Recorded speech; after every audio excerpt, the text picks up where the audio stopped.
సభా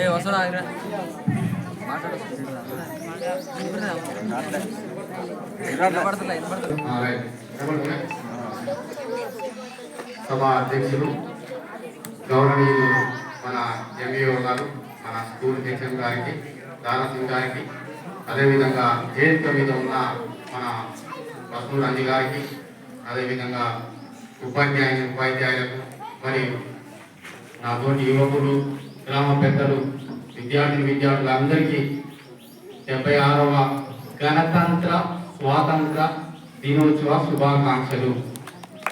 అయితే మొత్తం ఇక్కడ విద్యార్థులు మీకోసం కదా, వీళ్ళంటే మీద వేచి అయిపోయినాయి.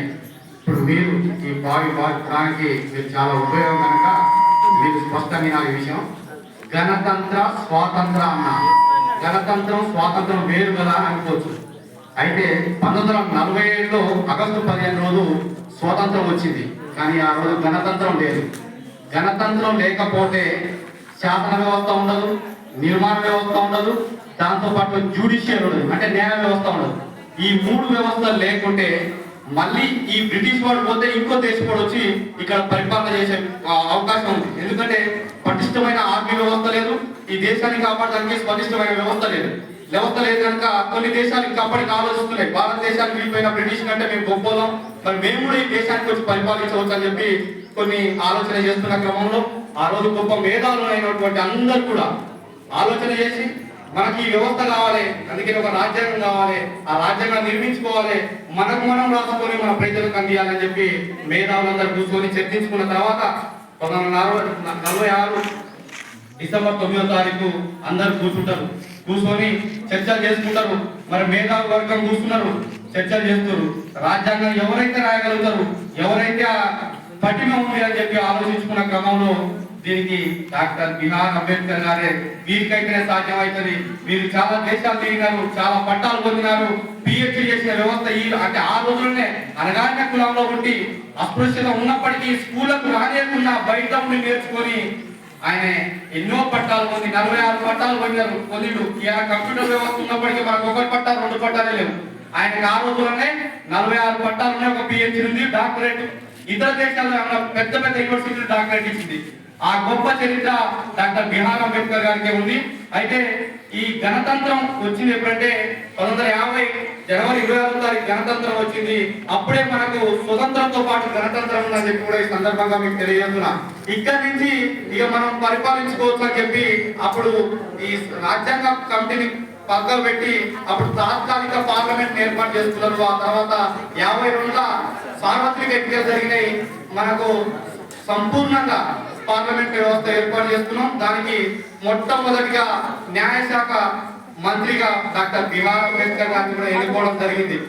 ఇట్లా శాసన వ్యవస్థలో, అటు కార్యనిర్వాహక వ్యవస్థలో, జ్యుడిషియల్ వ్యవస్థలో గొప్పగా రాసి లిఖిత పూర్వకంగా ఏ దేశంలో కూడా లిఖిత పూర్వకంగా లేదు.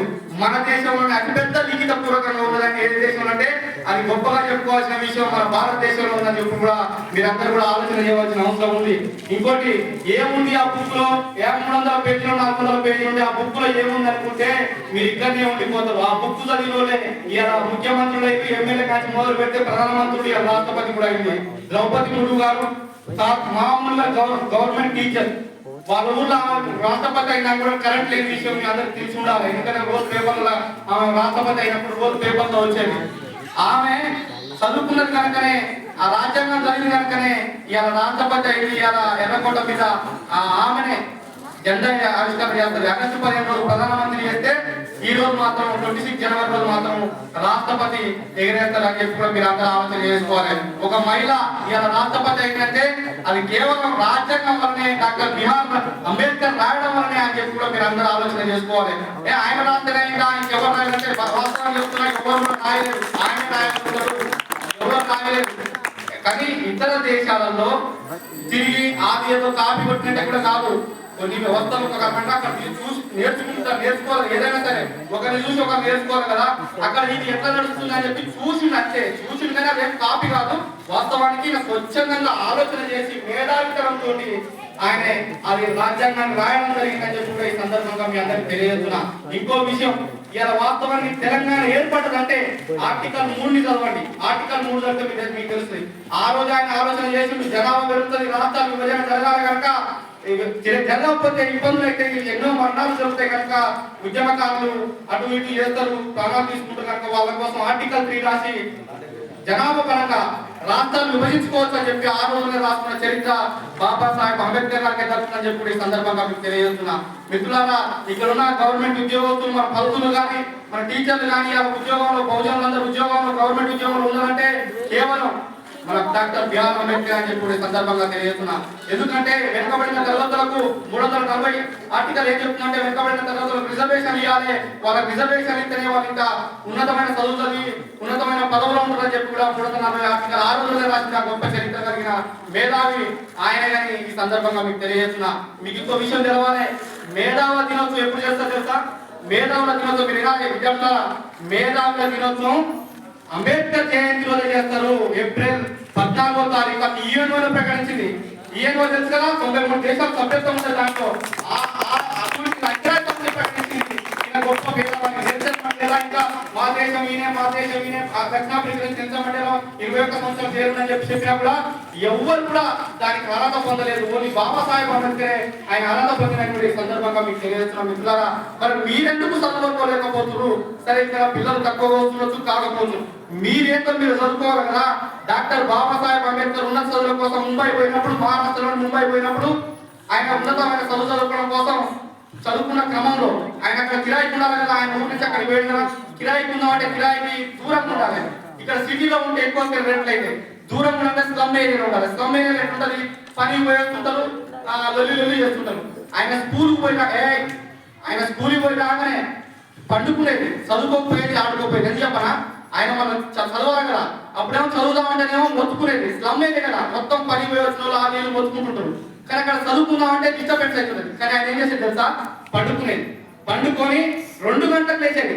2 గంటలకు లేచి చదువుకునేది ఆయన. అంత గొప్ప మీద అందుకే బాబాసాహెబ్ అంబేద్కర్ చక్కగా రూపొందించి మన రాజ్యాంగాన్ని. ఈ విషయం మీరు ఆలోచన చేయాలి. మరి మీరెందుకు చదువుకోలేకపోతున్నారు? లాస్ట్ టైం 8.5 వచ్చింది, అంత ముందుకు 8.2 వచ్చింది. మరి 10/10 మీకు ఎందుకు రావట్లేదు? మీ తల్లిదండ్రులు అంతగా పని చెప్పట్లేదుగా. ఆ రోజు బాబాసాహెబ్ అంబేద్కర్ తినడానికి తిండి లేదు, బయట కూర్చోబెట్టేది, స్కూల్ బయట కూర్చోబెట్టేది. తాగుదామంటే నీళ్లు తాగుదామంటే కూడా నీళ్లు పోయకపోయేది. ఆ రోజు అటెండర్ లేకుండా నీళ్ళు, అటెండర్ ఉంటేనే నీళ్ళు పైన వస్తే ఆయన ఇట్లా పెట్టి తాగేది. ఆ రోజు బాబాసాహెబ్ అంబేద్కర్ ఏమని తెలుసా? ఇవాళ అటెండర్ లేదు, మాకు నీళ్లు లేవు అనేది. ఆ నినాదం ఆ రోజుల్లో ఇచ్చుడు. అస్పృశ్యత ఉన్నది అంటే అంటరానితనం ఉన్నది. మనం ఎవరు ఎక్కువ మాట్లాడితే బ్రిటిష్ వాళ్ళు పెద్దలు చంపేస్తారు. అయినా కూడా అన్నాడు ఇక్కడ అటెండర్ లేడు, మేము తాగడానికి నీళ్ళు లేవు అని చెప్పి ఆ రోజు నినాదాలు చేసేది. అంత గొప్ప మేధావి గురించి మీరు ఆలోచన చేయాలి. ఆయన బుక్ చదవాలి, ఆయన చరిత్ర తెలుసుకోవాలి. అసలు రాజ్యాంగం అంటే ఏదో మీకు తెలియాలి. కానీ ఇప్పుడు రాజ్యాంగం అంటే అసలు ఎవరికి ఏం తెలియదు. ఇవాళ గణతంత్ర దినోత్సవం, దీనికి అసలు స్పష్టత మీకు తెలియదు. ఆగస్టు 15 స్పష్టత తెలియదు. ఈ రెండింటికి స్పష్టత తెలిసి ఉండాలి. మన జాతీయ పండుగలు 2, ఒకటి ఆగస్టు 15, ఒకటి జనవరి 26. ఈ జాతీయ పండుగలు 2. ఎవరికైనా ఏదైనా ఏ కులమైనా మీ మతంలో ఉన్న పండుగలు మీరు చేసుకోవచ్చు. కానీ జాతీయ పండుగలు ఏదైనా ఉన్నాయంటే 2 అని చెప్పి మీ సందర్భంగా మీకు తెలియజేస్తున్న మిత్రులారా, మంచి చదువులు చదువుకోండి, ఉన్నతంగా వెళ్ళండి, మంచిగా చదువుకోవాలి, తల్లిదండ్రుల పేరు రావాలి, ఇక్కడ ఉన్న ఉపాధ్యాయుల పేరు రావాలి, గ్రామాల పేరు రావాలి. బతికిన 4 రోజులైనా సరే ఒక బుక్ లో, ఒక పేజ్ లో మన పేరు నిలుచుకోవాలని చెప్పి ఈ సందర్భంగా మీ అందరూ తెలియజేస్తున్నాను. ఇంకా చాలా